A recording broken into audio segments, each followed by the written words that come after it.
Assalamualaikum warahmatullahi wabarakatuh. Apa kabar semuanya? Semoga sehat semua ya. Perkenalkan, nama Ibu Fitriani. Pada materi kita kali ini, kita menggunakan video pembelajaran. Tentu mudah diakses ya, dimanapun dan kapanpun. Sebelum belajar, jangan lupa mengucapkan basmalah. Bismillahirrohmanirrohim. Baiklah, mari simak video berikut dengan baik. Perhatikan, siapkan buku catatan kalian dan alat tulis kalian. Selamat belajar. Baiklah, sekarang kita memasuki materi kita. Kaidah pencacahan.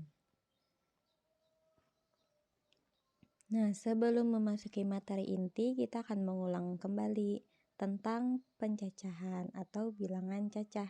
Himpunan bilangan cacah merupakan himpunan yang anggotanya tidak negatif dan dimulai dari angka 0 lalu dilanjutkan dengan bilangan bulat positif. Nah, ini hanya mengulang ya. Kalian pasti tahu tentang bilangan cacah ini yang sudah dipelajari di SMP.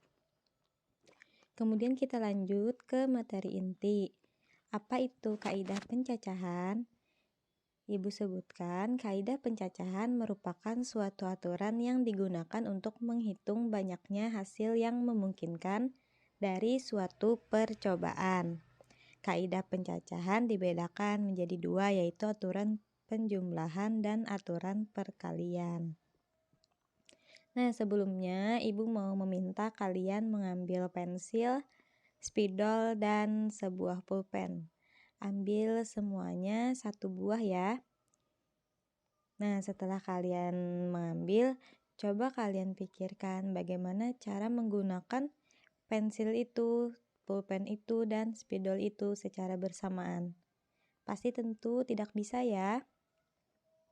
Maka kita menggunakan semua itu harus secara bergantian. Nah, yang bersangkutan dengan materi kita, kaidah pencacahan, bagaimana cara kita menggunakan semua itu secara bergantian dan ada berapa banyak cara. Maka kita lanjut ke materi kita. Nah, seperti contoh yang Ibu maksud tadi, ada aturan penjumlahan. Aturan penjumlahan jika ada K1 cara melakukan kegiatan 1, K2 cara melakukan kegiatan 2, dan Kn cara melakukan kegiatan N, serta semua kegiatan tersebut saling lepas. Maka ada K1 ditambah K2, ditambah dan seterusnya hingga ditambah Kn. Cara untuk melakukan tepat satu kegiatan tersebut. Nah, biasanya digunakan untuk beberapa kejadian yang tidak sekaligus terjadi atau berupa pilihan. Dari sini udah paham ya definisi aturan penjumlahan. Kemudian definisi aturan perkalian. Aturan perkalian jika ada K1 cara melakukan kegiatan 1, K2 cara melakukan kegiatan 2, dan Kn cara melakukan kegiatan N. Maka keseluruhan kegiatan dapat terjadi dengan K1 kali K2 dikali seterusnya dan dikali hingga Kn cara. Nah, catatannya biasanya digunakan untuk beberapa kejadian yang sekaligus terjadi. Ingat, perbedaan antara penjumlahan dan perkalian adalah untuk penjumlahan yang tidak sekaligus terjadi dan perkalian yang sekaligus terjadi. Lanjut ke contoh aturan penjumlahan. Contoh soalnya, Patih akan membeli sebuah mobil di sebuah showroom yang menyediakan 3 jenis mobil sedan, 4 jenis mobil SUV, dan 5 jenis mobil MPV. Berapa banyak pilihan Fatih untuk membeli mobil?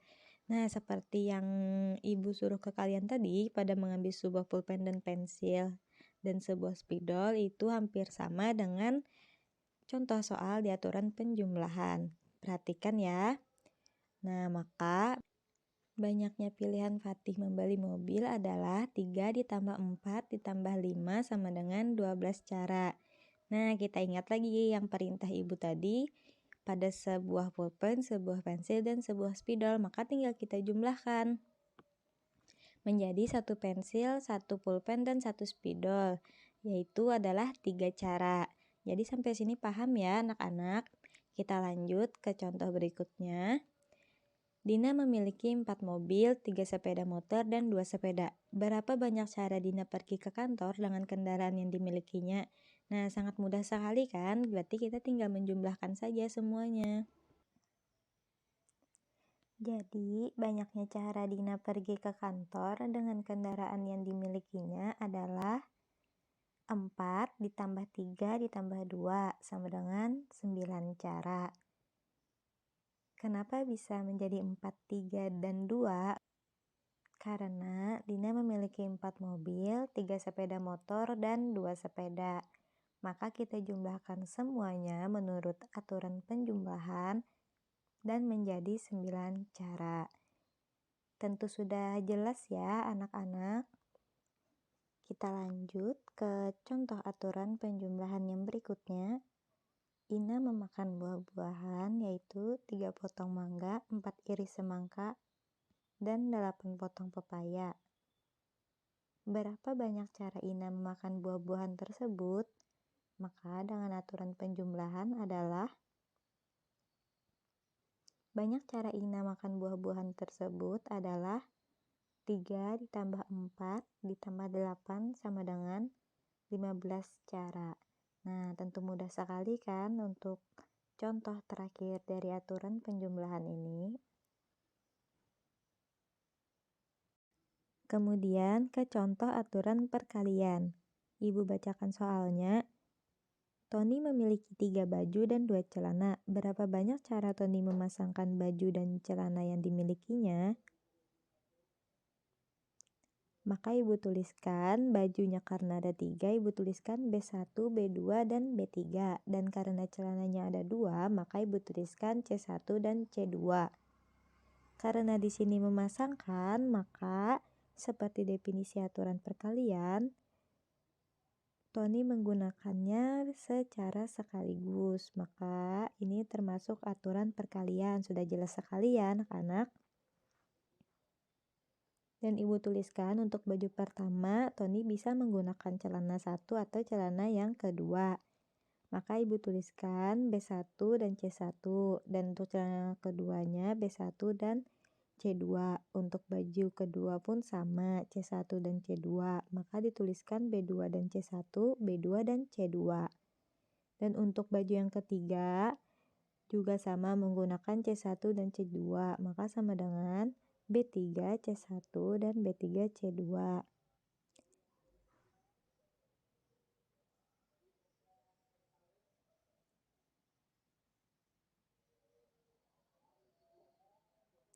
Nah, maka dari semuanya kita hitung ada 6 buah pasang.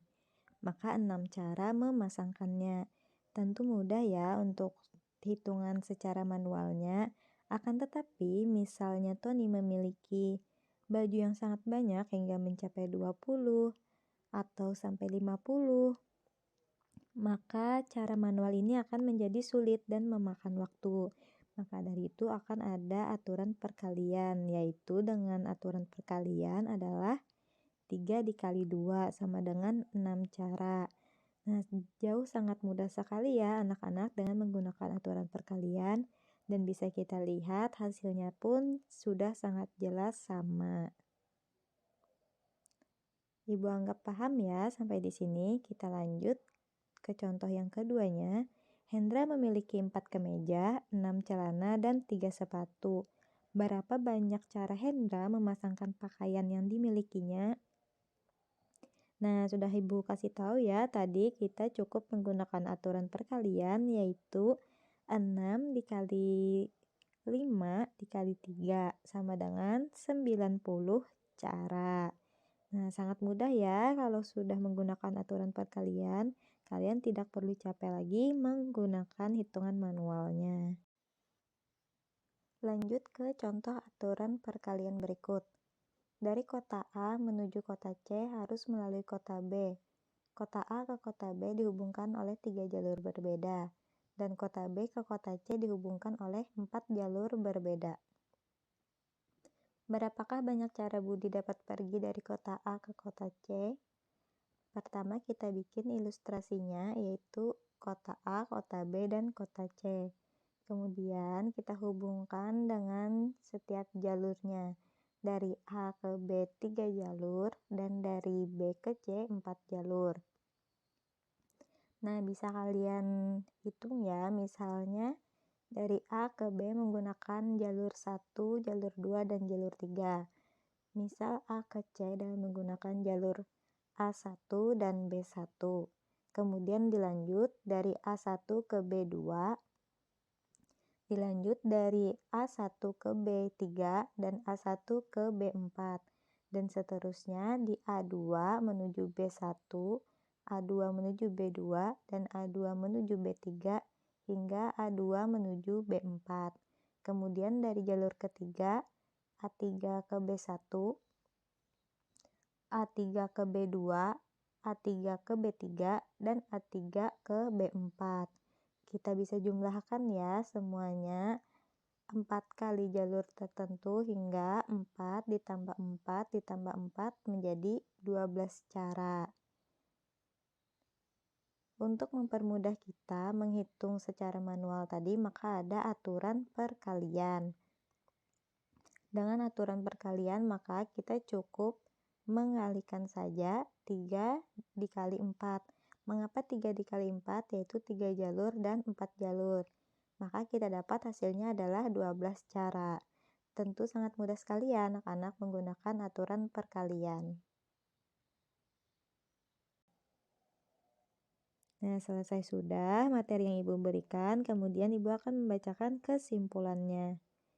Jika ada K1 cara melakukan kegiatan 1, K2 cara melakukan kegiatan 2, dan seterusnya, dan Kn cara melakukan kegiatan N, serta semua kegiatan tersebut saling lepas, maka ada K1 ditambah K2 ditambah dan seterusnya hingga ditambah Kn cara untuk melakukan tepat satu kegiatan tersebut. Ingat kan, ini adalah aturan penjumlahan. Nah, pada aturan penjumlahan ada catatannya, biasanya digunakan untuk beberapa kejadian yang tidak sekaligus terjadi atau berupa pilihan. Kemudian aturan perkaliannya, jika ada K1 cara melakukan kegiatan 1, K2 cara melakukan kegiatan 2, dan seterusnya, hingga Kn cara melakukan kegiatan N, maka keseluruhan kegiatan dapat terjadi dengan K1 dikali K2 dikali dan seterusnya dikali Kn cara. Dan catatan pada aturan perkalian ialah biasanya digunakan untuk beberapa kejadian yang sekaligus terjadi. Ingat ya, perbedaannya untuk penjumlahan tidak sekaligus terjadi dan perkalian sekaligus terjadi. Nah, Ibu akan ngasih oleh-oleh nih, cukup 1 dan oleh-olehnya sangat mudah sekali ya anak-anak. Budi hendak mendengarkan lagu yang terdiri dari 6 lagu dangdut, 10 lagu pop, dan 5 lagu rock. Berapa banyak cara Budi memilih lagu yang akan didengar? Jadi pada soal ini, kalian menentukan aturannya, apakah aturan penjumlahan atau perkalian, kemudian kalian kerjakan. Baiklah, selesai sudah materi kita pada hari ini. Terima kasih kepada kalian yang sudah memperhatikan video dengan baik. Jika ada yang belum dimengerti dan ingin ditanyakan, tanyakan melalui WhatsApp grup ya. Semoga bermanfaat. Salah hilap mohon maaf. Wassalamualaikum warahmatullahi wabarakatuh.